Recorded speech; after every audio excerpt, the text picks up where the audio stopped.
The call came at 2 in the afternoon. St. Mary's Hospital, the nurse said. My son Daniel had fallen down a staircase at my sister's house. He was conscious but in pain. They were running tests. I drove there with my hands steady on the wheel, my breathing controlled. Years of training had taught me how to compartmentalize, how to function when adrenaline wanted to take over, how to think clearly when emotions screamed for attention. Daniel was 12 years old.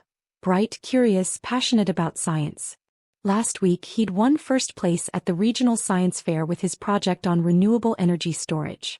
His cousin Tyler, my sister's son, had placed fourth with a volcano model. An original. Exactly what you'd expect from a kid whose father did half the work and still couldn't make it interesting. My brother-in-law Marcus had been furious at the awards ceremony. He'd stood there in his expensive suit, watching Daniel receive the trophy and scholarship money, and I'd seen something ugly cross his face. But I'd dismissed it.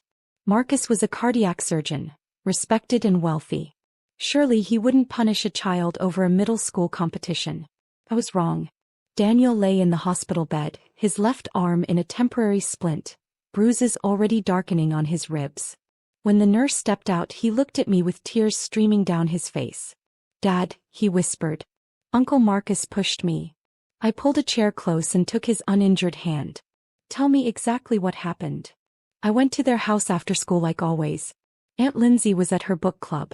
Tyler was upstairs playing video games. Uncle Marcus said he wanted to talk to me about the science fair. Daniel's voice shook. We were at the top of the stairs. He said I'd embarrassed Tyler. Made him look stupid. That I should have let Tyler win because he's family. "What did you say?" I said I worked really hard on my project. That it wasn't fair to lose on purpose. Daniel winced as he shifted. He got really angry. Said I was disrespectful. Then he put his hand on my chest and pushed. Hard.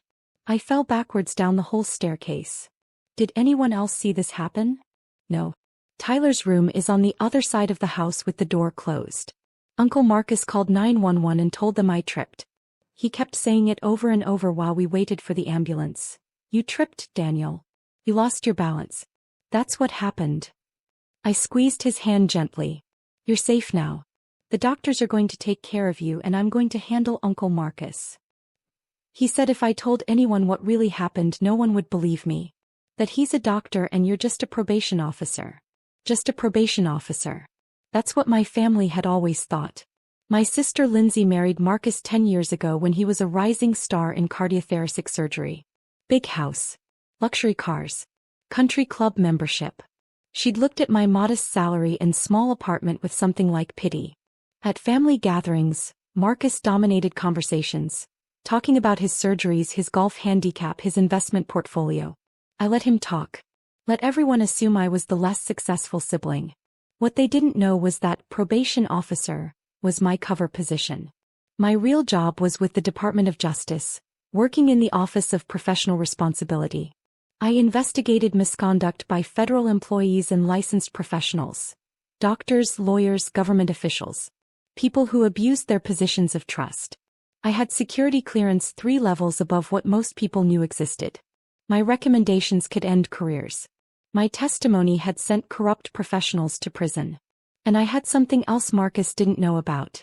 6 months ago, I'd been copied on a confidential complaint filed with the state medical board.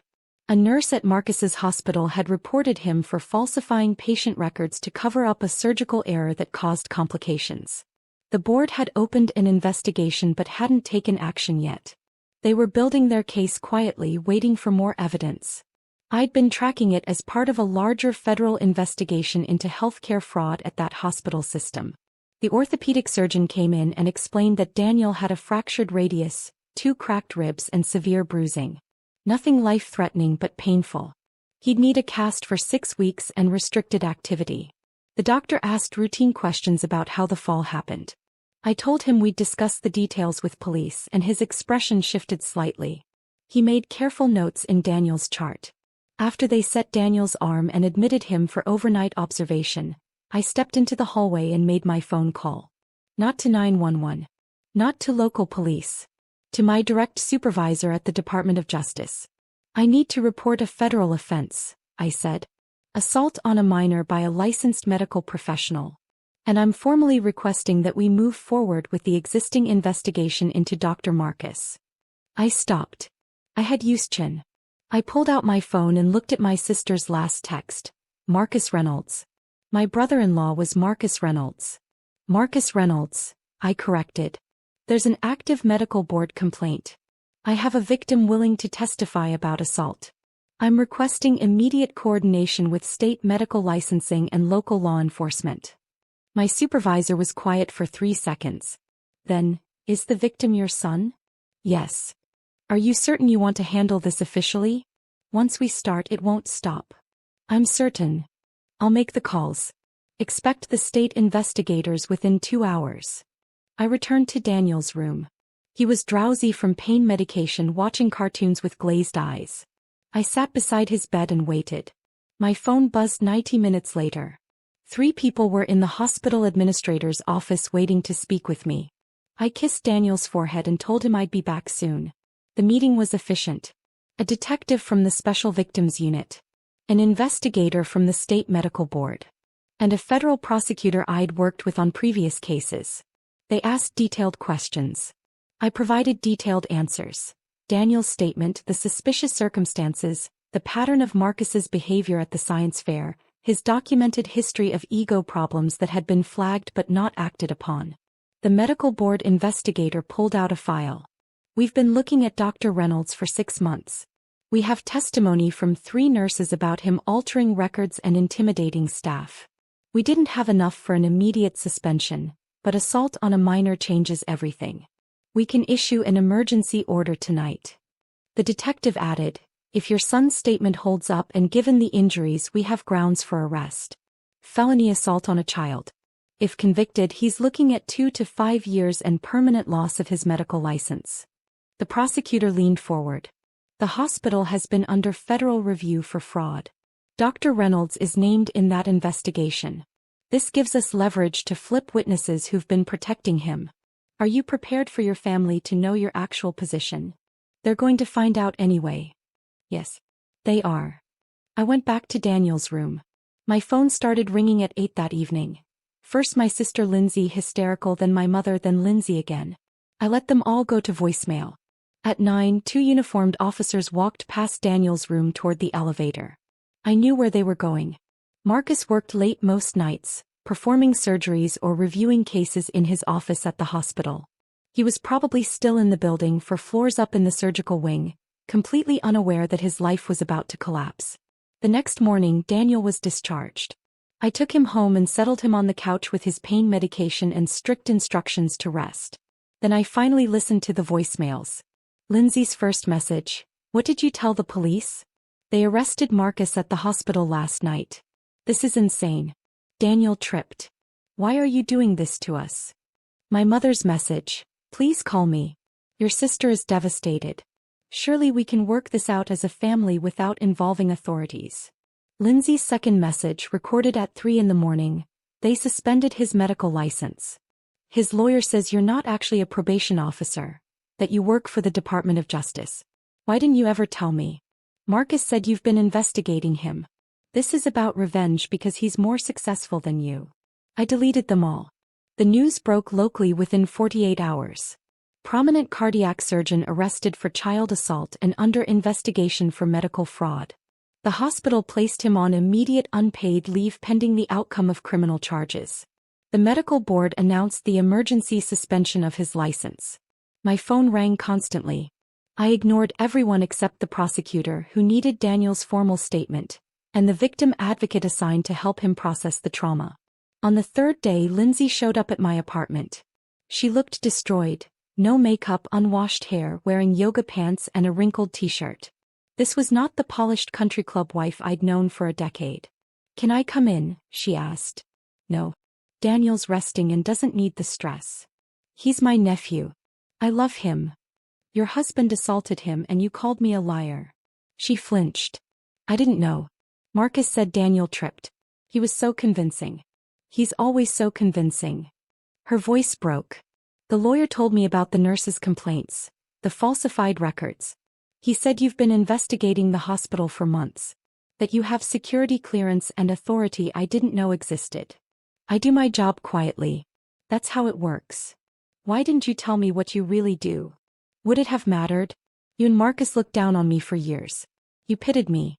You thought I was less than because I didn't have the big house and the expensive car.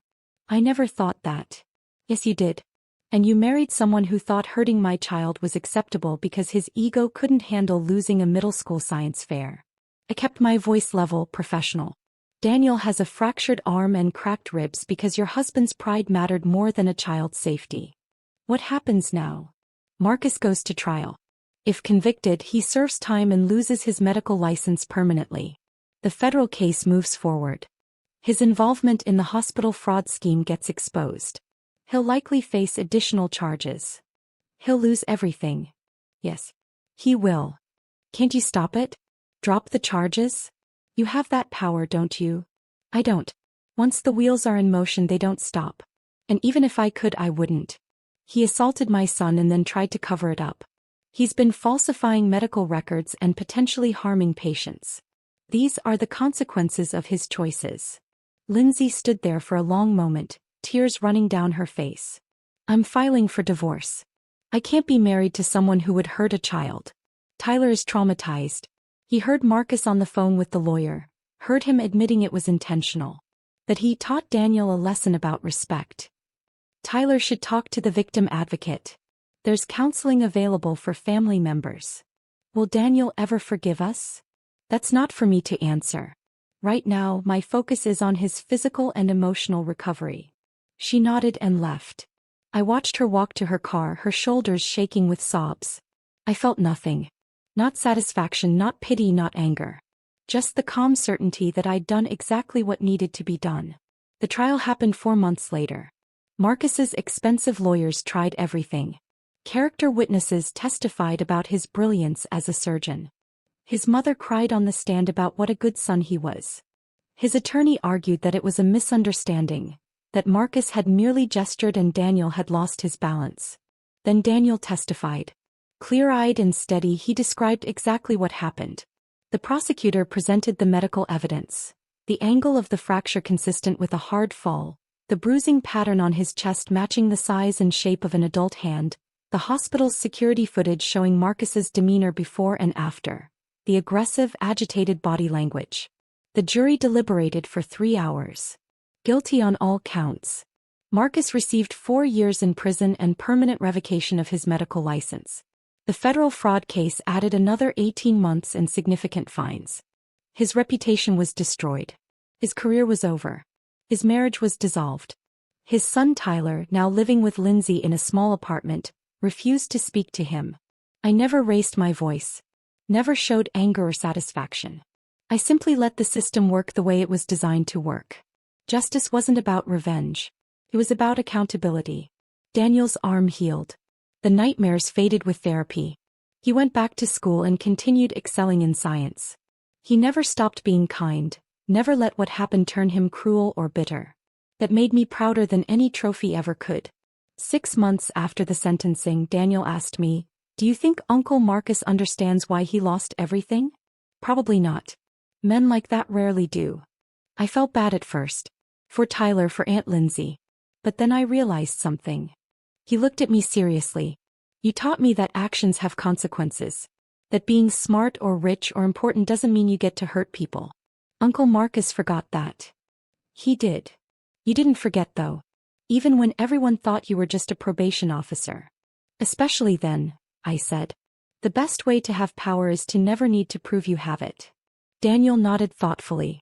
Then he went back to his homework, already working on his next science fair project. This one about the physics of falling objects and the forces involved in impacts. He said it helped him understand what happened to his body. His therapist said it was a healthy way to process trauma, taking something terrible and turning it into knowledge. I watched him work, his left arm fully healed, his mind sharp and curious and untouched by his uncle's cruelty. Marcus had tried to teach Daniel a lesson about respect. Instead, he taught him something far more valuable about justice, integrity, and the quiet power of people who don't need to announce their authority. One phone call had ended Marcus's career, his freedom, his family, his future. But I'd never raised my voice. Never made threats. Never needed to. The system I served had done exactly what it was designed to do. And that was the most powerful lesson of all.